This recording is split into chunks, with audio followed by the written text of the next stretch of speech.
Hello friends, I welcome you all on the platform of Rhythm.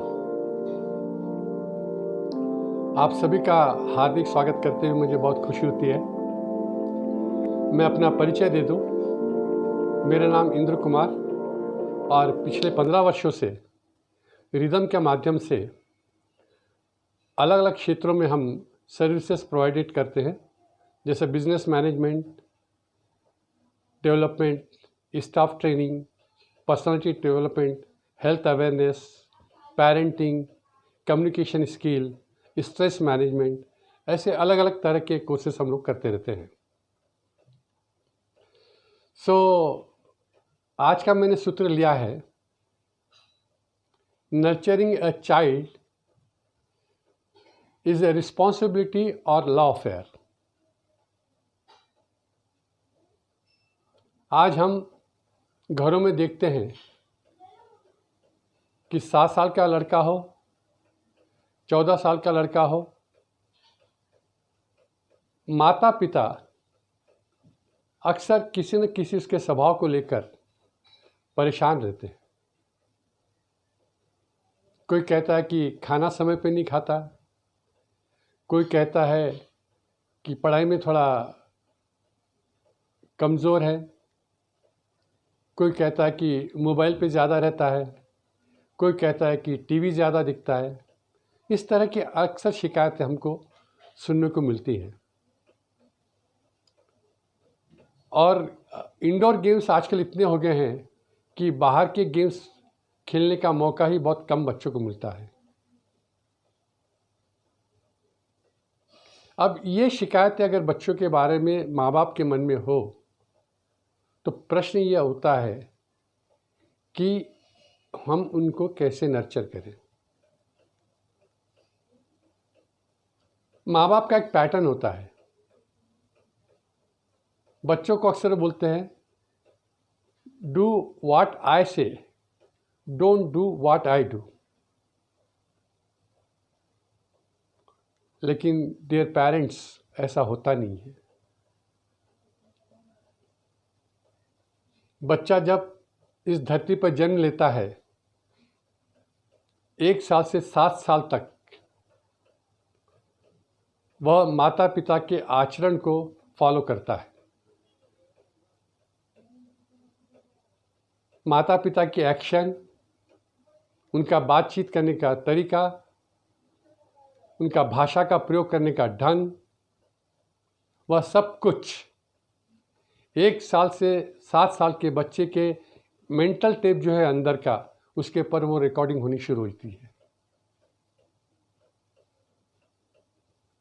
इसीलिए वो जो स्वभाव है वो वहाँ से आता है। बहुत से माता पिता को ये लगता है कि बच्चा तो अभी छोटा है, इसको क्या समझेगा।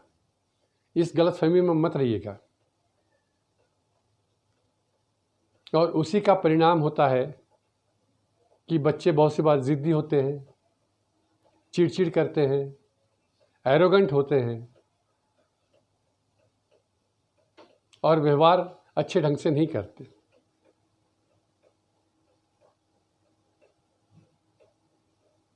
बच्चा कुछ भी पूछ सकता है। अगर बच्चे ने पूछा आपसे कि पप्पा मम्मी, इस झाड़ के पत्तों का रंग हरा क्यों है, तो आपका क्या जवाब इसके बारे में? विज्ञान का विद्यार्थी, पेरेंट्स साइंस को जानते होंगे तो बोलेंगे कि बेटा, क्लोरोफिन के कारण ये झाड़ के पत्ते हरे हैं। तो बच्चा फिर पूछ सकता है, तो मम्मी पापा फिर हम हरे क्यों नहीं? सो इट्स लाइक दैट, क्योंकि वो उसका स्वभाव है। जिस तरह अग्नि किसी भी दिशा में प्रज्वलित करे आप, अग्नि ऊपर की ओर ही जाएगी, वो उसका स्वभाव है। पानी कितनी भी ऊपर की टाँकी पे रहे, नीचे अगर उसका नल खोल दिया जाए तो पानी को नीचे आना, क्यों नीचे बहना पानी का स्वभाव है। इसलिए बच्चा एक बीज की तरह जब होता है तो उसको अंकुरित करने की कला माता पिता को आनी चाहिए।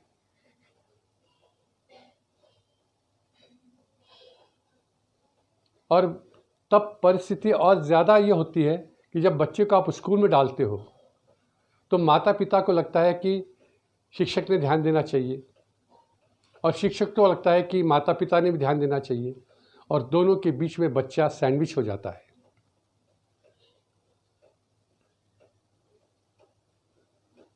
और बहुत सी बार माता पिता का इंटेंशन अच्छा रहता है लेकिन उनके एक्शन मैच नहीं करते। समझते इस बात को। एक मनोवैज्ञानिक की पुत्री जो 14 वर्ष की थी, उसने कहा, पप्पा मुझे आपके साथ चेस खेलना है। और वह मनोवैज्ञानिक कहता था कि बेटा अभी मेरे पास समय नहीं है, बाद में देखेंगे। फिर दूसरे दिन कहा, पप्पा आज तो समय निकालिए। उन्होंने कहा, नहीं बेटा अभी भी मेरे पास समय नहीं है। करते करते ऐसे 7 दिन निकल गए और पता नहीं उस मनोवैज्ञानिक पिता को ये लगा कि आज बेटी से बात करनी चाहिए, और बेटी को पूछा, आपको चेस खेलना है? बेटी ने कहा हाँ। 14 वर्ष की थी। तो दोस्तों वो चेस खेलने बैठते हैं और आधे घंटे के बाद वह लड़की कहती है कि पप्पा मुझे अब चेस नहीं खेलना है, मुझे आराम करना है। पापा कहते, बेटा ऐसे कैसे? आप पिछले 7 दिन से मेरे पीछे पड़ी थी और मैंने बड़ी मुश्किल से आपसे समय निकाला, आपको तो खेलना ही पड़ेगा। ऐसा कह के और आधा घंटा वो उनके साथ खेलती है। इस तरह 1 घंटा बीतने के बाद वो लड़की फिर आग्रह करती है पापा से कि पापा मुझे अब नहीं खेलना है।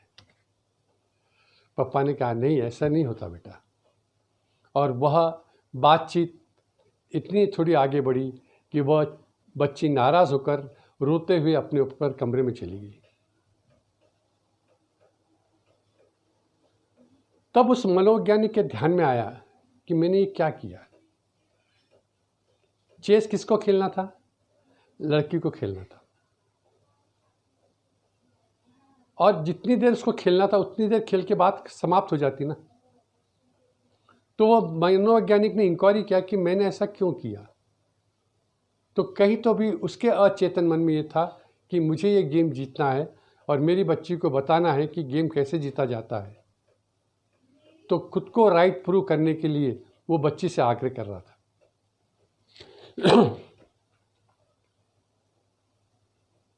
जिसके कारण वो बच्ची नाराज़ हो गई। तो ये कहते हैं एक्शन और इंटेंशन। फ़र्क समझ में आया आपको कि मेरा कॉन्शियस अच्छा है। हर माता पिता का अपने बच्चों के लिए कॉन्शियस अच्छा ही होता है, लेकिन एट द सेम टाइम आपको ये ध्यान रखना होगा कि आप उसको कैसे डील कर रहे हो। क्योंकि बच्चा जब छोटा होता है वो बड़ा कलरफुल होता है, जैसा मोर कलरफुल होता है क्योंकि वो नेचुरल है। वो उसके अंडों को कलर नहीं दिया जाता कि ताकि वो कलरफुल बने। वैसे ही बच्चे एक प्रकृति की देन है। 2 स्वभाव जब मिलते हैं तब जाके तीसरा स्वभाव जन्म लेता है। तो इसको नर्चर करने की कला हमको सीखनी है। और ये कला तभी बच्चा सीख सकता है या आप अवगत करा सकते हो उसको कि जब आपको खुद को पता हो कि आप उसके सामने कैसा व्यवहार कर रहे हो। अपनी पत्नी के साथ, अपने मिलने वाले दोस्तों के साथ, परिचितों के साथ, या कहीं पर भी जाते हो, आपकी जो भी हैबिट्स है उसका इम्पैक्ट आपके बच्चों पर पड़ता ही पड़ता है। तो जस्ट ऑब्जर्व इट।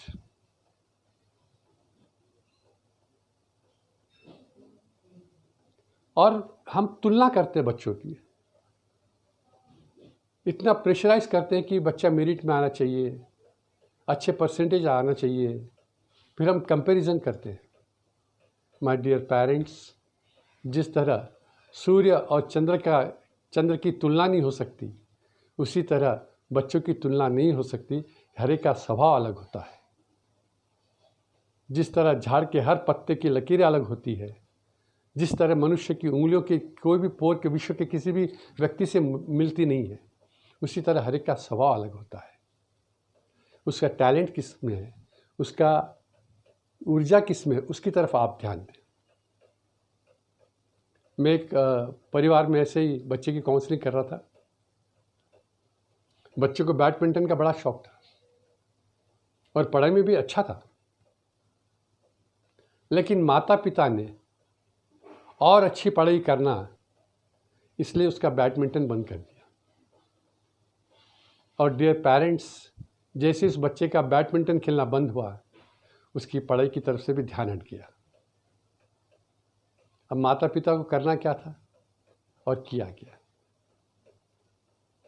उसके टैलेंट को और नर्चर करते, उसको ऊर्जा को और बढ़ाते, तो बच्चा और अच्छी तरह से पढ़ सकता था।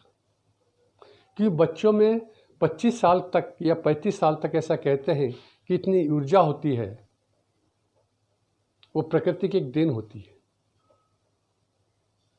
जैसे किसी पहलवान को आप बोलिए कि भाई सुबह से शाम तक मेरे एक 5 साल के या 7 साल के बच्चे को संभाल, नहीं संभाल पाएगा वो। क्योंकि जैसा जैसा बच्चा उसके साथ मस्ती करेगा, वो पहलवान भी वैसी मस्ती करेगा। लेकिन बच्चा तो शाम तक मस्ती करते कि उसको और मज़ा आएगा, लेकिन वो पहलवान जो है वो 4 घंटे में चित हो जाएगा। तो ये ऊर्जा को नर्चर करना, ये ऊर्जा को संभालना, माय डियर पेरेंट्स, आपका काम है। प्राकृतिक ऊर्जा को आप जितना बच्चों में संभालोगे, बच्चा उतनी तरह फूल की तरह खिलेगा, उसी तरह वो नर्चर होगा। वो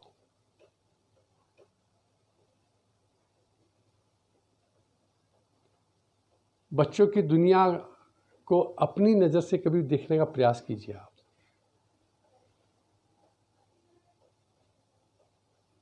बच्चा कभी कभी जिद भी कर सकता है, लेकिन आप उसको कैसे हैंडल करते हैं वो आप पे निर्भर करता है। आप प्यार से भी समझा सकते हैं, डांट के भी समझा सकते हैं, कैसे भी समझा सकते हैं,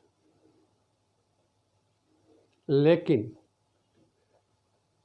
इस बात का ध्यान रहे कि जिस तरीके से आप उसको समझाओगे, वो तरीका बच्चा आगे चल के अडॉप्ट करेगा।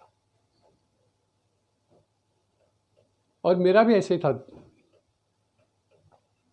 कि मैं पेपर पढ़ते बैठता था, पोते आते थे कि दादू साहब मुझे आपके साथ खेलना है, और मैं कहता था रुक जाओ, मुझे अभी टाइम नहीं है।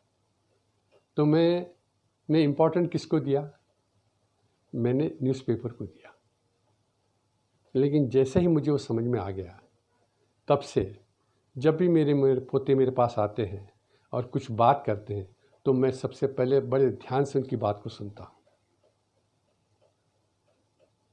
उनको लगता है कि कोई हमारा सुनने वाला है। बच्चों को लिसन करना, उनके इमोशंस को समझना, उनकी भावनाओं को समझना, ये बहुत महत्वपूर्ण है।